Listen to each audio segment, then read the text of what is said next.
Thank you, Amir, and many congratulations to Ashish for this book. One never knows whether to congratulate the author for a book like this, because these kind of books tend to signal our collective failures as a society and as a polity. But nonetheless, I think this book is of great value. Many of us would have read these reports when they first came out in Tehelka. But I think to put them all together in one place with the hindsight of, the passage of so many years, and also, because it's been so many years since he first did those exposés, and what has been the fate of those exposés and the fate of those trials comes across so clearly in this book. And I think as a document of public record, it will serve us for many, many years to come. And if we are able to learn from this, perhaps we can move on as a society. Now, Gujarat, it's the events in 2002 triggered a whole spate of publications. There were a large number of extremely good fact-finding reports by a range of human rights organizations, by civil liberties groups, then a range of other kinds of collections. You had Siddharth Varadarajan's collection, which came out immediately after the events. Then there was Manoj Mehta's book on Godhra, fact fiction or fact finding. Then there's Dion Punshah's book called Scarred, which looks at the ways or the difficulties that victims of violence had in accessing justice. Then I think it was last year or the year before, Revati Lal's book, Anatomy of Hate, where she writes about these three intimate biographies of three people who were part of the rioting, and in one of the persons is actually quite a prominent character in Ashish's book, Richard, the Chara person. So the focus has been both on the victims and on the perpetrators, but I think what Ashish does is through these long hours of posing as a sympathizer and getting them to speak, confide in a very open way, and these sort of very vulgar boasts and macho kind of boasts about plucking a fruit, basically a kind of insinuation for raping Muslim girls before pickling them, that is turning them into achar. They just kind of make your hair stand on end. I think this book will be a good source material for somebody who wants to do a psychological analysis of hatred. And I'm not sure if there is any, there's a lot on reconciliation, on conflict and so on in Gujarat, but I'm not sure whether there is yet still a book which kind of psychologically analyzes the purveyors of hate, except of course we had Ashish Nandi saying that the then Chief Minister of Gujarat was a clinical and classic case of authoritarian personality who was emotionally devoid, lacked emotion and had fantasies of violence. But apart from that, I think that this book is of great value. In fact, because it's focusing on Gujarat, there's another piece, a great piece of journalism which Ashish did, which had to do with Hyderabad, which doesn't appear in the book, which was about how the local police fabricated false case against local Muslim boys in the Makkah Masjid blast, and when the case went over to the CBI, they foisted these other sets of false cases on them. It's not in this book, but anyway. Now, but unlike Salman Rushdie, I believe that the author of the book should take center stage in a book discussion. So I will be very brief and only touch upon a few points which perhaps can be triggers for further discussion. So I won't take very long. I'll be really brief. Now,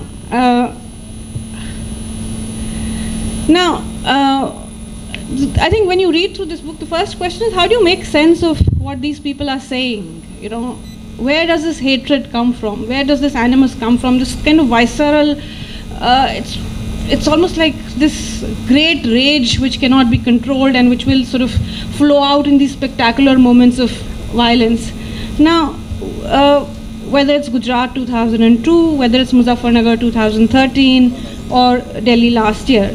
Now, what are the slow processes, these these silent, insidious processes that go into the making of these big spectacles of violence? What are the kind of threads that hold together this Hindutva behemoth? Now, if we look at the project of Hindutva itself, we'll find that the tropes are remarkably consistent over a period of time, and which consistently come up in the chatter that these people have with Ashish, the figure of the defenseless Hindu woman. He needs to be rescued by Babu Bajrangi, for example. Or the figure of the lascivious, hyper-masculine Muslim male who's like a predator out there just to, preying on Hindu women. Or the idea of even tolerant Hinduism, which needs to now change, right? Now the tropes are remarkably similar throughout the history, or the cow, the Hindu woman in danger, and so on and so forth, or declining population. Now this demographic, this alarmism about demographics is fairly consistent throughout Hindutva project. You starting from 1909, you had Ewan Mukherjee writing about Hindus a dying race, where they propped up figures about, if the Muslim population is going to be going at this rate, then soon India will be a Muslim country, which we find in political discourse. Modi's "Hum Paanch Hamare 25" remark is preying on those similar kinds of tropes, right? Now, so the tropes have been remarkably consistent, but on the other hand, I think there's also a great deal of fluidity within the workings of Hindutva, right? Its ability, for instance, to accommodate a whole range of groups which were not part of its, say the Sangh Parivar or the, its core constituency, as it were.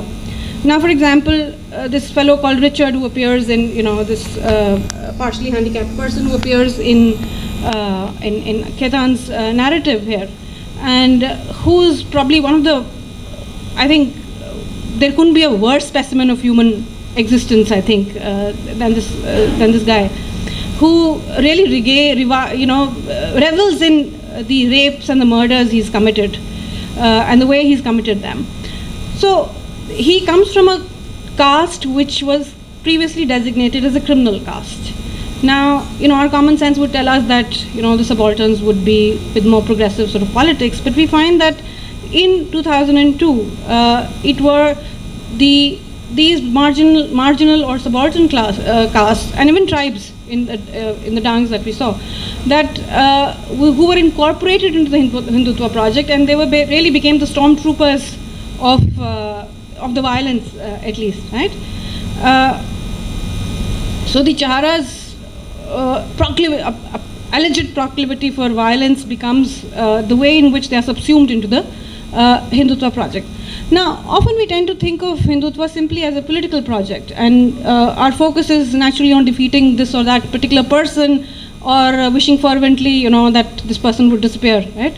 But it's a social, moral, cultural, political worldview, and which seeks to cast the whole society and the world in its own, mirror image. So I think it's more than a political project in the sense we understand politics, and its prime target is the casting of society in its own toxic, perverted image. Now, but when we speak of this behemoth, Hindutva behemoth, I think that's where I'd like to kind of differ from many of our friends also. But not all tropes of Hindutva have been cemented by Hindutvavadis, right? Now, for example, the idea of tolerant India is as much a product of the labor of very secular liberal people. You'll find it from a whole range of people. When, for example, 1992 was in, still hadn't happened, but the ascendancy of the Hindutva groups, the Ram Temple movement was in full flow.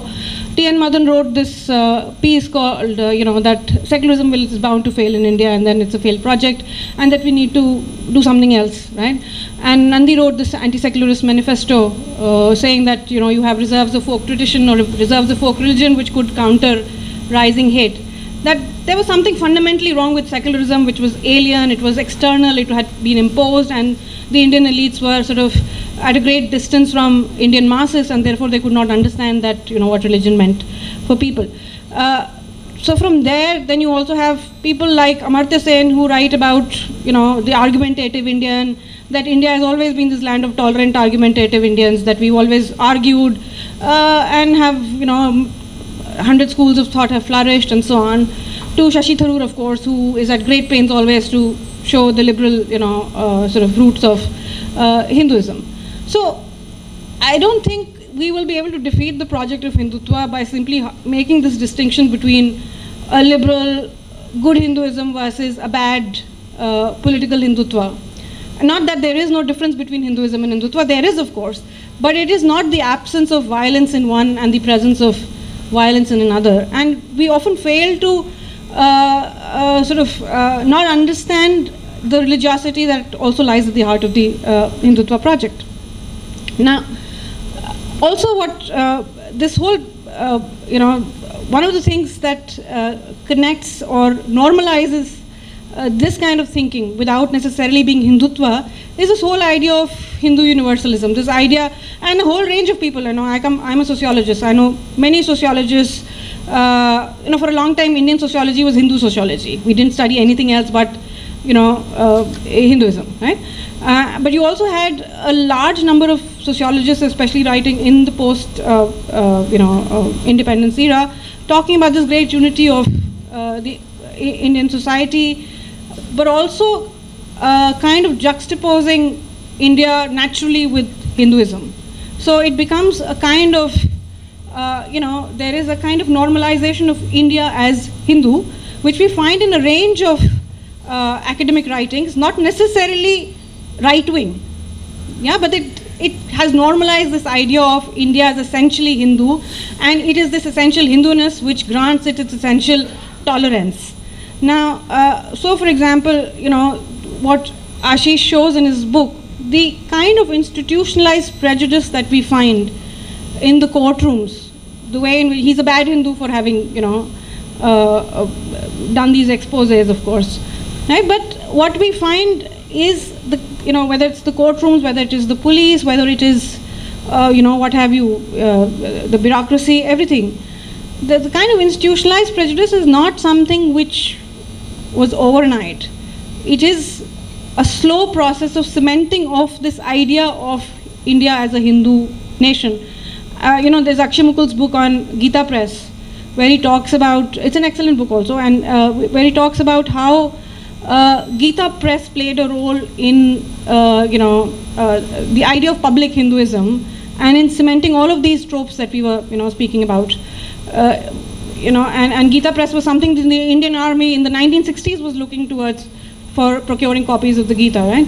So the normalization of India as a Hindu nation is a labor of love of a variety of actors, not just the right wing that we see and acknowledge, but a whole range of people coming from different, vantage points, intellectual and political.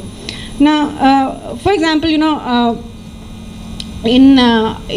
one of the television interviews, I think there had been a blast in Hyderabad that day, and there was a television discussion where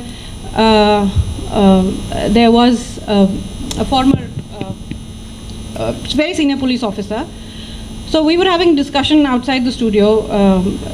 The anchor asked the former police commissioner, he was the chief of CBI. He'd been the chief of CBI at one point. He asked him as to what he thought about, the right-wing Hindutva terror modules, because that had been just all over the press at that time. So he said, they are retaliatory. They're not really terror attacks in the sense of the word. They're retaliatory. They're in retaliation to the Islamic terrorists. So for him, the idea was that Hindus can never bomb their own country. It's their country, right? So they can never bomb their own country, but it's for the others, to plot and execute terror blasts. So this naturalization and normalization of Hindus as citizens is what then comes through, then what bursts through these institutions in these moments when they should be doing a better job. But there's kind of institutionalization of prejudice through these various institutions. Now, it's not to say that the institutional prejudice was an outcome of the rise of a certain political leader or, post 2014. There have been riots, there have been butch-ups and so on and so forth. But what is happening is, and I'd like to point to Thomas Blum Hansen's work on Bombay, for example, where he talks about, and he's talking about the Bombay riots and the post-riot,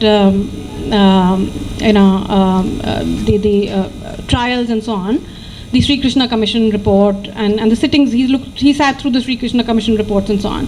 So he's looking at all of that, and he says that the state has two dimensions. It has a profane dimension and it has a sublime dimension. The profane dimension is, the everyday state of negotiation, power, bullying, putting down the marginalized, putting down the minorities, and so on and so forth, right? The police shows its brutality in every day. That's the profane side of the state. But at the same time, there is a sublime side or a sublime dimension to the state, which is that after the violence has taken over place, the state must gather itself and say, okay, we are neutral, we are above everybody, and so we are appointing this commission. I'm just to give an example. We are appointing this commission to look into the causes of violence. So the state kind of says that, no, we are above and beyond these petty factions or petty conflicts of every day. We stand above it. So it has a certain sublime element to it. But what we are seeing increasingly, so we've always had these two dimensions. There was the fear and the violence of the state. At the same time, there was certain generosity and sort of, sublimity to the state. But what we are seeing increasingly is the withdrawal or the disappearance and the effacement of the subliminal aspect altogether.